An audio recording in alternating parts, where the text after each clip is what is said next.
Assalamualaikum warahmatullahi wabarakatuh. Ketemu lagi Bapak Ibu dan rekan-rekan sekalian di channel saya. Pada kesempatan kali ini kita akan membahas pembahasan soal-soal P3K.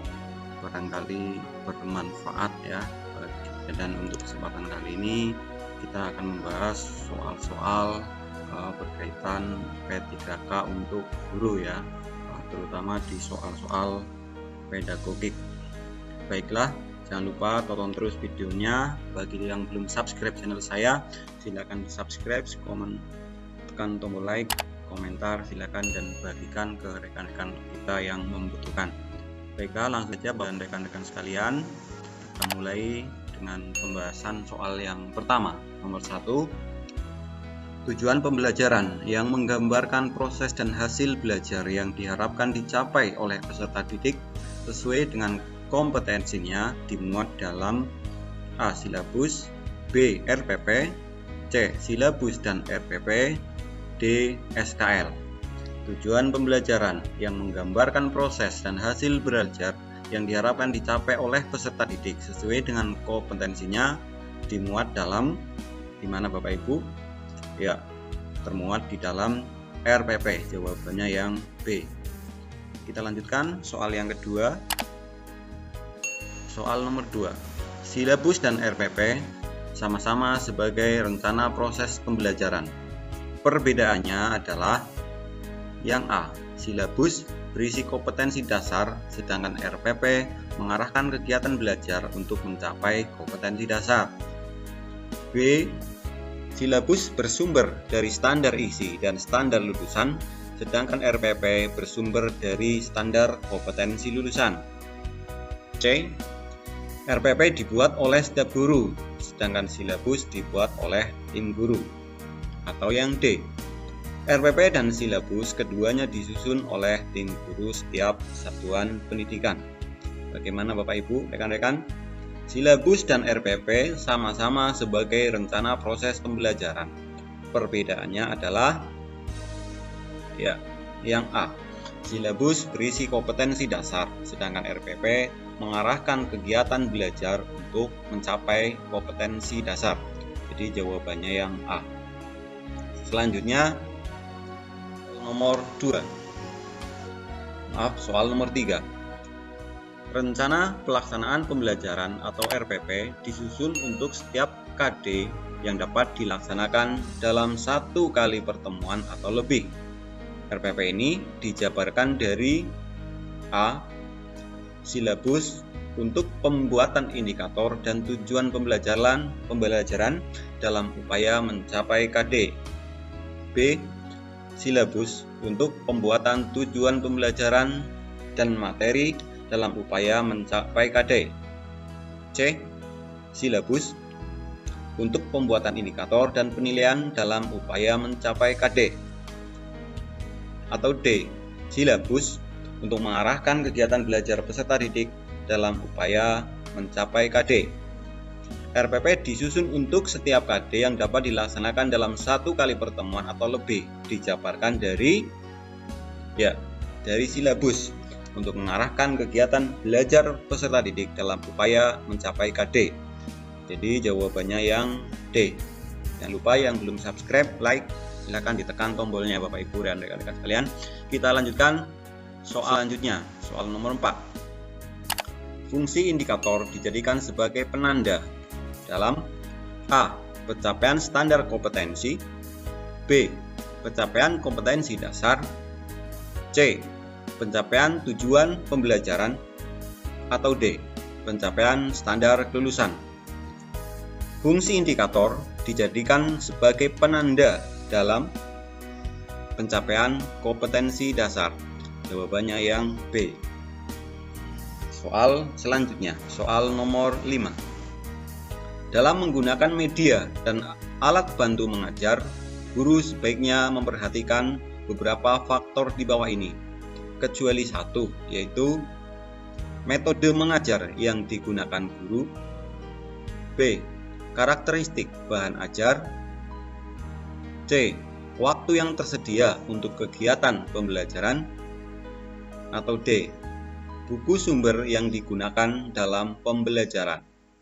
Dalam menggunakan media dan alat bantu mengajar, guru sebaiknya memperhatikan beberapa faktor, kecuali jawabannya yang C, waktu yang tersedia, yang bukan waktu yang tersedia untuk kegiatan pembelajaran.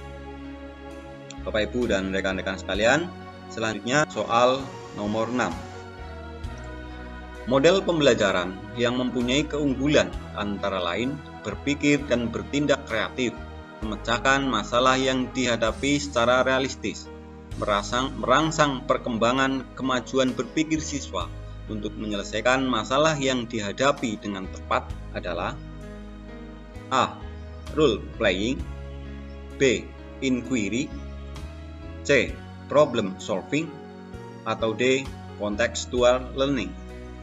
Model pembelajaran yang mempunyai keunggulan antara lain berpikir dan bertindak kreatif, memecahkan masalah yang dihadapi secara realistis, merangsang perkembangan kemajuan berpikir siswa untuk menyelesaikan masalah yang dihadapi dengan tepat adalah jawabannya yang C, problem solving.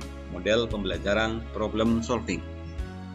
Kita lanjutkan soal berikutnya, soal nomor 7. Memilih media pembelajaran hendaknya tidak boleh sembarangan, tapi harus didasarkan pada kriteria tertentu. Misalnya, apakah untuk belajar individual, kelompok kecil, kelompok besar, atau massal. Pernyataan tersebut dalam pemilihan media termasuk ke dalam kriteria A. Tujuan, B. Sasaran, C.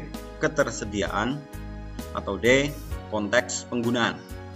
Memilih media pembelajaran hendaknya tidak boleh sembarangan, tetapi harus didasarkan pada kriteria tertentu. Misalnya, apakah untuk belajar individual, kelompok kecil, kelompok besar, atau massal. Pernyataan tersebut dalam pemilihan media termasuk ke dalam kriteria jawabannya yang D, konteks penggunaan. Itu Bapak Ibu. Kita lanjutkan soal berikutnya adalah soal nomor 8 Bu Siti melaksanakan pembelajaran yang mengakomodasi semua anggota kelompok mengungkapkan pendapat, ide, dan tanggapan terhadap skenario secara bebas, sehingga dimungkinkan muncul berbagai macam alternatif pendapat. Kegiatan yang dilakukan guru ini tersebut merupakan implementasi model pembelajaran A. Project Based Learning, B. Inquiry Learning, C. Discovery Learning, atau yang D. Problem Based Learning. Melaksanakan pembelajaran yang mengakomodasi semua anggota kelompok menggunakan pendapat, ide, mengungkapkan pendapat, ide, dan tanggapan terhadap skenario secara bebas, hingga memungkinkan muncul berbagai alternatif pendapat. Ini kata kuncinya. Jawabannya adalah yang D, Bapak Ibu sekalian, problem based learning. Jadi jawabannya yang D. Kita lanjutkan soal berikutnya, soal nomor 9. Fungsi KKM adalah sebagai berikut, kecuali A. Sebagai acuan peserta didik dalam menyiapkan diri mengikuti penilaian mata pelajaran, B. Merupakan target satuan pendidikan dalam pencapaian kompetensi tiap mata pelajaran, C. Dapat digunakan sebagai bagian dari komponen dalam melaksanakan evaluasi program pembelajaran yang dilaksanakan di sekolah, atau D. Sebagai kegiatan pengambilan keputusan yang dapat dilakukan melalui metode kualitatif dan kuantitatif. Yang mana Bapak Ibu sekalian? Fungsi KKM. Berarti di sini kecuali yang bukan merupakan fungsi KKM. Jawabannya yang D. Dapat digunakan sebagai bagian dari komponen dalam melakukan evaluasi program pembelajaran yang dilaksanakan di sekolah. Jadi yang C adalah bukan merupakan fungsi KKM.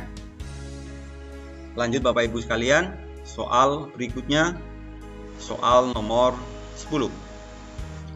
Mengetahui tingkat penguasaan kompetensi dalam sikap pengetahuan dan keterampilan yang sudah dan belum dikuasai seseorang atau sekelompok peserta didik untuk ditingkatkan dalam pembelajaran remedial dan program pengayaan merupakan A. Prinsip penilaian, B.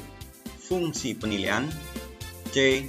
Tujuan penilaian, atau D. Hasil penilaian. Yang mana Bapak Ibu rekan-rekan sekalian untuk mengetahui tingkat penguasaan kompetensi dalam sikap, pengetahuan, dan keterampilan yang sudah atau belum dikuasai seseorang atau sekelompok peserta didik untuk ditingkatkan dalam pembelajaran remedial dan program pengayaan. Ini adalah yang C ya, tujuan penilaian. Ini merupakan tujuan penilaian. Mari kita lanjutkan. Selanjutnya Bapak Ibu. Mohon maaf untuk soal selanjutnya kita bisa simak di video saya berikutnya. Jangan lupa subscribe biar tidak ketinggalan dengan video-video kami selanjutnya. Tekan tombol loncengnya agar mendapat pemberitahuan apabila saya mengupload video selanjutnya. Terima kasih. Semoga bermanfaat. Jangan lupa komentar jika ada yang ingin ditanyakan dan bagikan ke rekan-rekan kita yang membutuhkan. Terima kasih. Wassalamualaikum warahmatullahi wabarakatuh.